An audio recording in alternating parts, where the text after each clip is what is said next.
Здравейте, приятели, аз съм AppGame и вие сте обратно с моят канал. Днеска направих 2 игри и ще видим дали поне в една успях на роял. Скачвам сега тук, в първата, която си имах вчера. Вземам оръжието и почвам да стрелям на човек, който се бяга във водата. Тук успявам да го преклеща и го убивам. Обаче има и още един. Убивам го, хилвам се. Този избягал, питах се да го убия. Хилвам се. И тук чувам хора как се бият и отивам да ги ръжкам с импулски.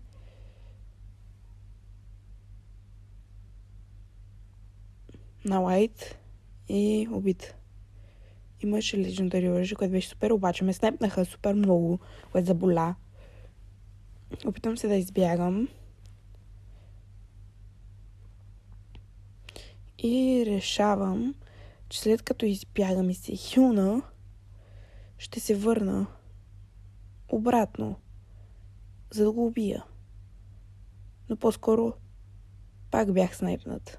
Та игра, която ми беше любима. Скачваме на бензиностанцията. Разбира се, типичното място за мен. Пада човека. Бягам. Взема честа. Взимам го. И аз тръгвам и го убивам. Тръгна да бягам, но го убих. Хилвам се. С мините и шут. Днеска ще ходя на Fortnite турнир. Този не може да изляза. Почнал съм да задобрявам на телефон. Скоро почвам и от компютър да снимам. И го убивам. Ще ходя на Fortnite турнир. Тук чувам човек, че има някъде. И буквално ето го. И аз се опитам да се кача, но не мога. И го убивам. Хилвам се. Тук виждам, че има хора. Отивам да ги ръжкам. И решавам, че точно искам да ги снайпна. Дед.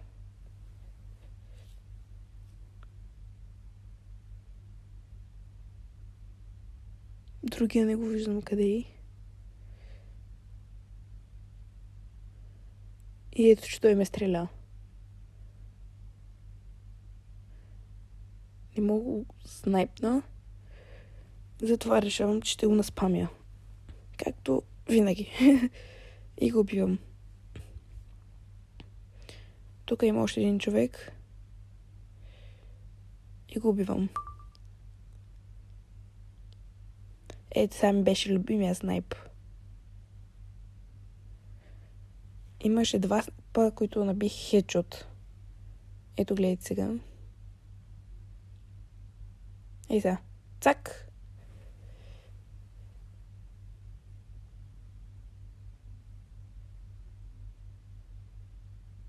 И последния опит убих. Тук имаше един с... И го убих. Имаше медальонче, което беше супер. И пак му набих хедшот. Вече стигнахме до 14 човека. Има шанс за виктори. 12 човека. И го убивам. И на 10-то място умрях, докато се опитвам да снимам. Мерси за гифта. Може да абонирате за канала и да оставите по един лайк. Ще се видим следващия път. Чао!